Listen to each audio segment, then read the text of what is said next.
waiting for the gavel, so I'm going to start without it. Is it okay? The way we start, if we don't have the gavel, is we go like this.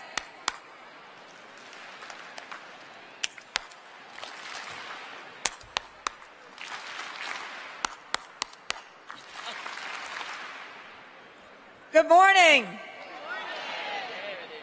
There it is. Thank you. We are in session. Welcome, everyone. Okay, did you have a good night last night? Hey, I just wanted to say before we started that we want to just thank, they're not here anymore, the Carrick High School Steel Drum Band. You know, you're going to see as a through line through this convention, the chorus from Ponce, the steel drum band from Pittsburgh. On Monday, a teacher who was a music teacher who was a Grammy Award winner. Music is vital in our schools. So before I start, I just want to raise something that happened yesterday at the reception. First off, again, you know, we have amazing nurses in that it's really hot in it's really hot in this convention hall because of all of you. It was a pretty hot day yesterday, and thank you very, very, very much for that amazing reception that I got from all of you. But you know, it's also hot, it's humid, and people sometimes faint, pass out. There's, you know, and we have nurses and who have been amazing, who are our members. And our nurses, once again, helped somebody last night at the reception. And I just want to shout out Ann Goldman and the UFT nurses for doing that.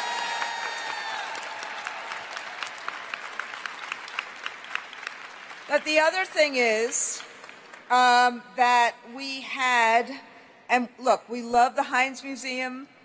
They do a fantastic job. The reception was amazing with one issue, which is that we had alerted the facility in advance, or at least we thought we had, about Yuengling beer. We did not want Yuengling beer served. We honor the boycott of companies who have anti-union practices. And the facility made a mistake. They had it at the bars, and I want to just, on behalf of all of us, deeply apologize because they shouldn't have done it. It was a mistake, and we are very, very sorry. We're making sure that the convention center, which is a union convention center, the printers have been union printers, but sometimes, okay, I'm going to put this in the swear jar, sometimes shit happens. But I really want to apologize for it because, and I'm really, really grateful to the members who saw it and said, wait a second, this is a problem. And if we had seen, from Rutgers, thank you, Rutgers, and if we had seen it earlier in the evening, maybe we had been able to, you know, deal with it earlier, but my apologies for that.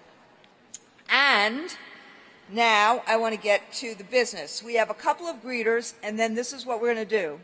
We have a credentials report. We have the rules that we have to adopt, and then because of last convention, and for those of you who want to read the rules, if you haven't read them yet, we have, you know, everybody did a lot of business last night. I mean, maybe not last night, but you did a lot of business yesterday afternoon. There were all the committees, there were all the divisional meetings, and in the committees, we have reports from the committees who have taken the resolutions, and they have now brought those resolutions before us in one of two books. You've already gotten the green one, right? Yes? Everybody, show me your green book. Now, great. Now, I don't see everybody showing me a book, which means if you don't have it, it's outside, right? It's in the back, right? What? Oh, excuse me. You could be a green delegate as opposed to having a green book, and then it would be on your app, right? Great. Okay. So let me ask again. Show me either your app or your green book. Okay.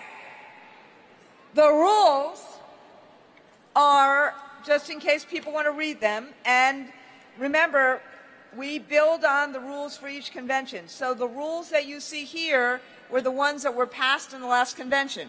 We used to have a rule, for example, that said there was a 15-minute time limit for debate, and that rule was changed in 2006, and we have continued with that change. So the rules you have here are the rules that we had from 2016. And so after we hear from Bob Casey, Senator Bob Casey, and Congressman Mike Doyle, I'm going to ask you to look at those rules, and then we're going to pass the rules for the rest of the convention. And then we're also going to do a little mock debate because people at the last convention asked us to make sure that people really knew what the rules are. So we have a little mock debate so we can see what the rules are we can practice it. We can use our practice muscles so we can get skilled at it, because it shouldn't just be people who've been here for a long time who get to the microphones. We want everybody here to get to the microphones. And then after that, we will go through constitutional amendments, and we will go through the rest of our program. Does that make sense? Okay, so let me introduce our first speaker then. Can you hear me? I just wanted to see if people were paying attention. So, one of the things I get to do now is I get to meet people. I'm honored, and I get to meet people from all around the nation. And one of those people who comes from Pennsylvania is Senator Bob Casey. Now, Senator Casey, those of you in Pennsylvania know Senator Casey well. By the end of when he speaks, the rest of you will know him well. Because it's not just that Senator Casey is a longtime champion for labor, for working folks, for educators, for nurses, for unions in the Senate. It's that this wonderful man doesn't just talk about priorities. And this is hard. It's hard to get things done in Washington right now. But he gets things done. And during the reauthorization of during the repeal of No Child Left Behind and the reauthorization of ESSA, the new federal education law, he actually made sure that there was professional development language that was in Title I and Title II. He made sure that the Title I and Title II formulas remained targeted to school districts that were educating our poorest students. And believe me, that was quite a debate at one point or another, where there were certain senators who wanted to do a bait and switch. During the fight around Obamacare, Senator Casey was one of the key voices. He was actually the leading voice to make it clear about the impact of Medicaid cuts on our students and schools across the country, meaning that Medicaid basically pays for right now a whole bunch of things that we have in schools for special needs students. And if that got cut, that would mean that either those things wouldn't happen, like wheelchairs for kids who needed them, or the school districts would have to find a way to absorb it in an already underinvested school system. So these things are really important. But and then Senator Casey also gets the need for workforce development and for CTE, career tech education, and he's been out there over and over making sure we can have more high-quality career tech education in high schools and in community colleges. But it's not just education and healthcare. He has been an incredible ally of our movement. He's been out there calling out the people who brought the billionaires that brought Janus. He's been out there making sure that unions survive because he knows, like Pennsylvania knows, that when unions are strong, communities are strong. And with that, let me introduce Senator Bob Casey.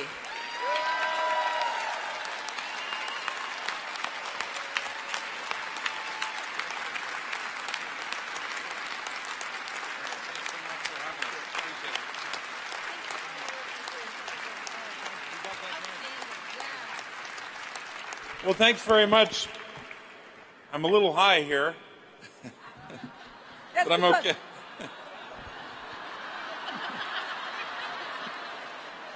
I want that picture if someone took it. Well, I've got a lot to say today, but I know we have limited time. But first of all, I want to thank the American Federation of Teachers for what you've done for me for so many years as a candidate and as a public official, what you do for Democrats across the country, and how you support each other and move our country forward. Randy, thank you for your leadership. Let's hear it for Randy for her great leadership. I know that everyone in the room is not from Pennsylvania, but I hope that the Pennsylvanians won't mind if I go a little local here. But I do want to thank thanks. I do want to thank your national leadership. Loretta Johnson, Mary Catherine Ricker, thank you for your great leadership of the American Federation of Teachers. For Pennsylvania, Ted Kirsch, the president, Jerry Jordan. Nina is here. Nina must be here somewhere because we're in her hometown of Pittsburgh. Rosemary Boland, I just saw backstage from Scranton, and so many others.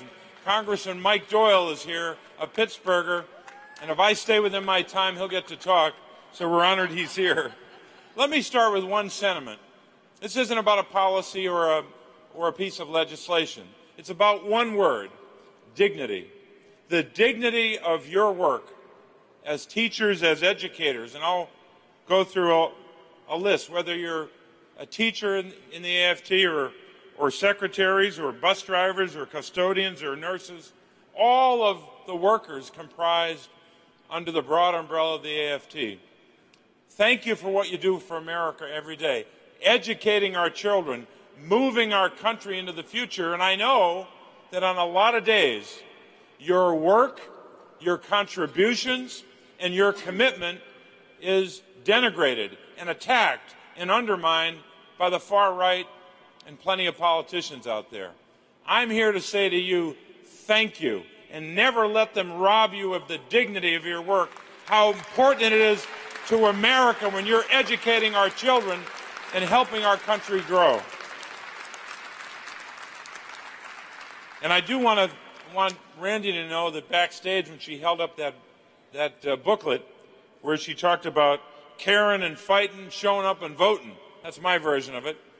But thank you for doing that, because never has it been more important to do all of that here in the United States. Let me start with a basic assumption that I think even someone who disagrees with me on something would agree with me on this. The hard right is in charge of both houses of Congress right now and the administration. And I'll get to the Supreme Court in a moment, but now they want the hard right, the corporate right, to control the Supreme Court as well. And if anyone has any doubts about whether the administration has been paying deference to the hard right, I have one name for you, Betsy DeVos. That reaction was unanimous, and we didn't even practice that. We didn't even come out earlier and try it out. No, but I'm serious, because I have no doubt that Betsy DeVos is Secretary of Education because the hard right dictated to the administration. Because she wasn't chosen because she was an advocate for public education. She wasn't chosen because she was leading an effort to provide quality, affordable child care or better funding or enhanced funding for public schools. She was chosen because the hard right wanted her. Just like the hard right wanted Mr. Pruitt at EPA and then protected him even when most of the country said it's time for him to leave. Finally, he did, but the hard right is in control. And that's what we're up against. We have to fight against the hard right every day. As Randy mentioned, in the battles on education, the battles for Title I funding, the battle against efforts to undermine workers like the Janus case. The Janus case is an example of the hard right being in total control of the Republican Party. And now we have a court fight. And I'm going to be brief because I know we have to go. This nomination of this judge by the administration represents the fulfillment or the advancement of a corrupt bargain between the hard right, corporate special interest. And you know where this selection and this process that undergirded it, the process that led to this appointment is right from the swamp in D.C. So all those folks who said, oh, we're going to be fighting against the swamp, they have allowed the Heritage Foundation and the Federalist Society to pick the Supreme Court. This isn't a theory. This isn't an opinion. This is fact. The president as a candidate and the president in office has said to America, I'm only choosing a Supreme Court justice for the Gorsuch seat, which is in the rearview mirror, and for this seat from a list of just 25 names. 25 hard right judges are the only ones who get a chance to be on the Supreme Court. Not conservative judges, not moderate to conservative judges, not Republican conservatives, hard right judges. So what they want to do now is to hand over a third branch of government to the hard right. We have to stop that from happening, and I appreciate your help in that.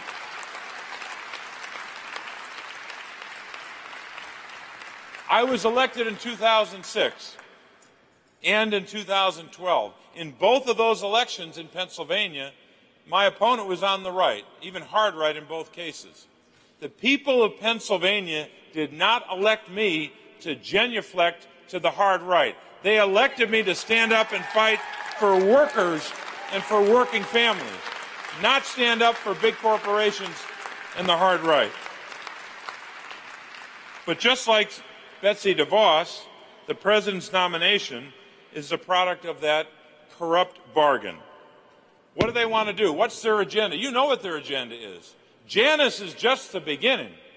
They want to crush unions. In fact, the Heritage Foundation referred to unions as cartels. Let's make sure that on Election Day we send them a message that unions are important to us. Unions are about building a stronger economy. Unions are about the future. Unions are about lifting wages for the middle class and people trying to get to the middle class. Unions are America.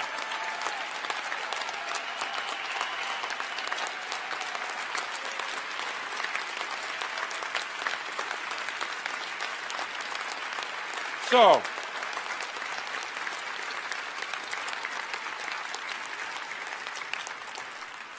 and when you stand up for a lot of people. Because there are a lot of folks out there, a lot of workers out there that aren't in a union. But when you negotiate and bargain collectively and fight for better wages and benefits, you lift all boats. And I appreciate the fact that you do that. I mentioned the Heritage Foundation. When the Heritage Foundation endorses a candidate, and in this case endorses a Supreme Court nominee, they say that they support that nominee because that nominee will rule in a manner that will help big corporations. So in this case, if Heritage says that this judge is on their side, then this judge apparently is not on the side of workers, because we know where Heritage stands when it comes to workers. This process has led to the point where this nominee, were he to be confirmed, will stand on the side of big corporations instead of on the side of workers. And we have to stop that from happening. And I just want you to know how much I appreciate the work that you all do to help candidates like me, to move an agenda forward. So when we negotiate a budget with the Republicans, and you say we need more Title I money, and we fight for that, or we need more money for child care, and we fight for that together, you tell us what is important to workers, what's important to families. And I'm grateful that you're willing to do that. And I know the deck seems stacked against us with two houses and an administration in the hands of the Republicans. But I'll tell you, I can feel it everywhere. People are ready to mobilize. They're ready to engage. They're ready to vote. And this is the year when we win because we're right on the issues that are relating to working families. So thank you for what you're doing for candidates like me all across the country, but thank you for what you're doing for the American family. God bless you and thank you.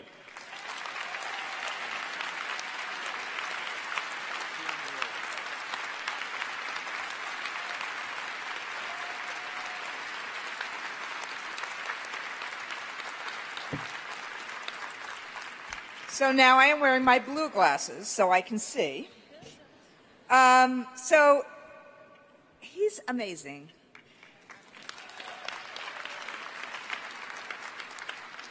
So, you know, you met Nina yesterday, those of you who are not from Pittsburgh or from Pennsylvania. And let's just say thank you again to Nina and to our colleagues in Pennsylvania and particularly our colleagues in Pittsburgh, because already people are just jazzed by this convention. I just want to say thank you very much.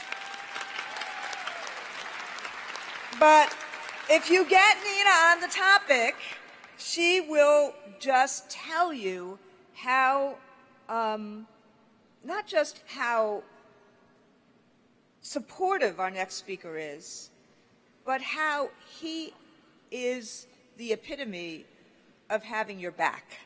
Mike Doyle is a member of Congress.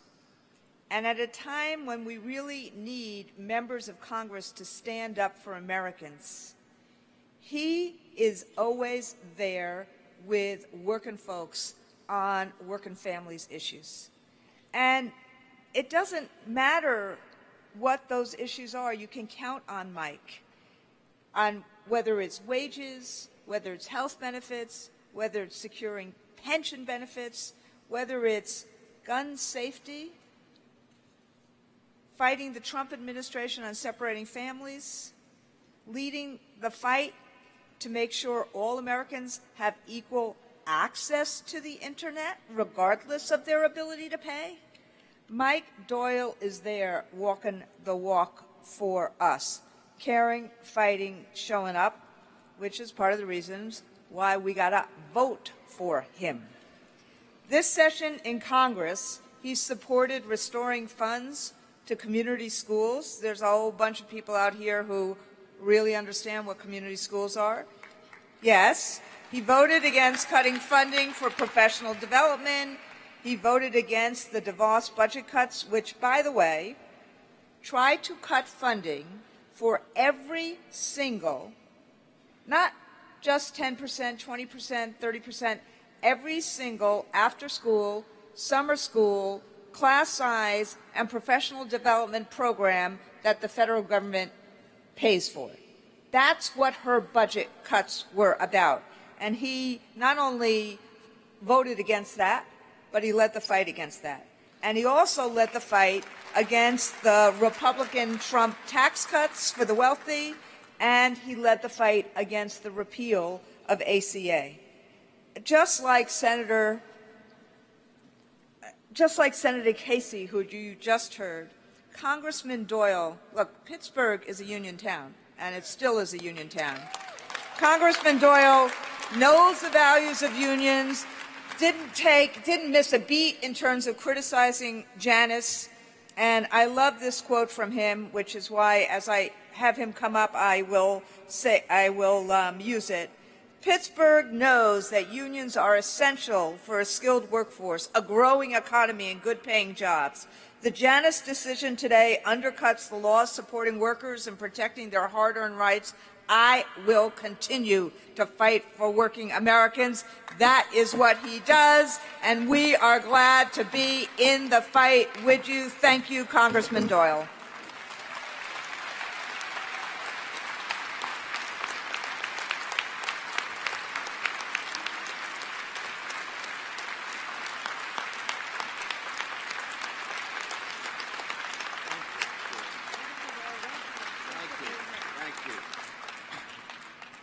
Welcome to Pittsburgh. Are you having a good time? Are you spending a lot of money in our city? We are delighted to have you in our beautiful city. Pittsburgh is a labor town. We love our unions and we love our teachers.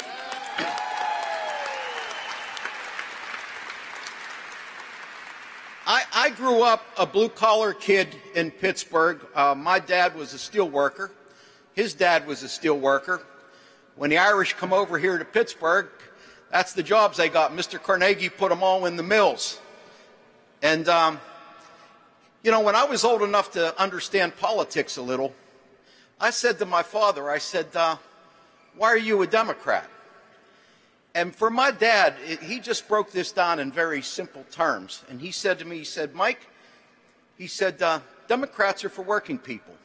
He said, we're working people. He says, the Republicans are for the business people. He said, so if you're a business person, you vote for the Republicans. And if you're a working person, you vote for the Democrats. Boy, if that were just true today, we would never lose an election, would we? Our party, this is a pivotal time in our lives. We allowed a lot of people to lose sight of what built the middle class in this country. The union movement, the fight for better wages, for benefits, for pensions. Our kids are growing up today, don't know what a defined benefit pension is. They don't even understand the term. But it was the union movement that lifted up working people into the middle class in this country. And a lot of us in this country got complacent and forgot how we got to where we are today, and started hearing other messages, and we let our guard down. And we have someone in the White House today that if he doesn't scare each and every one of you in this auditorium, then our country's in big trouble. And we've got to make sure that changes in November.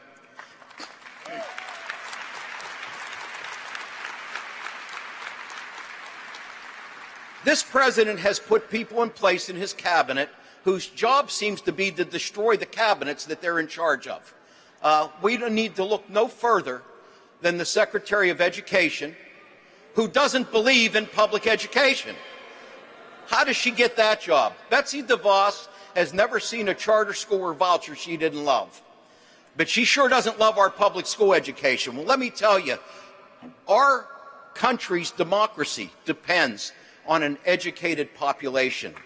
The future of this country,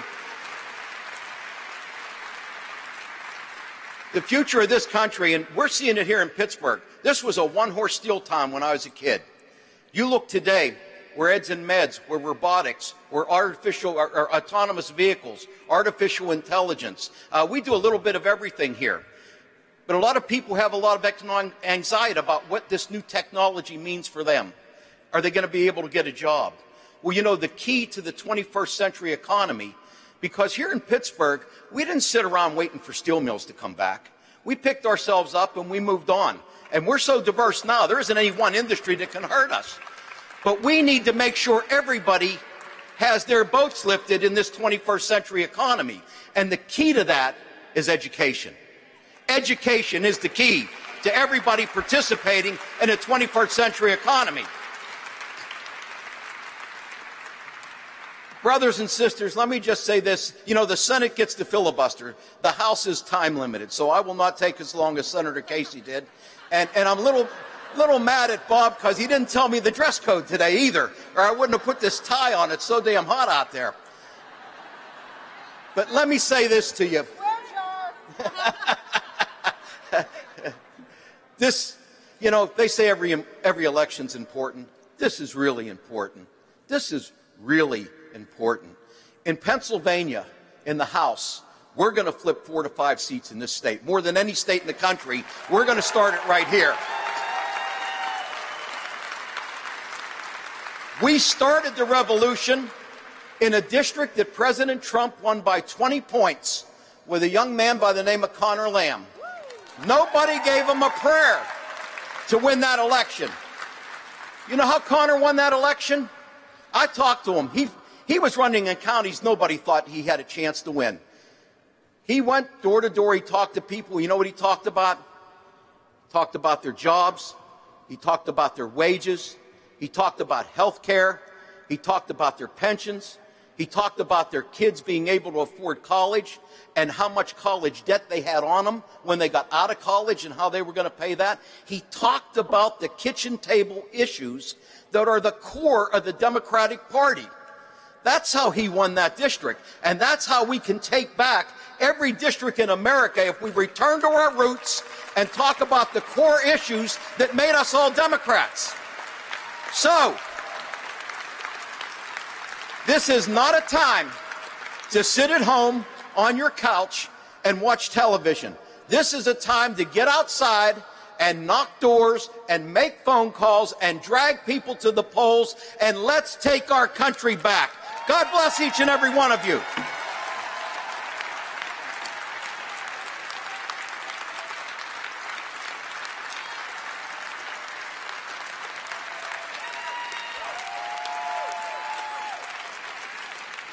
And by the way, Connor Lamb will be with us at the convention at one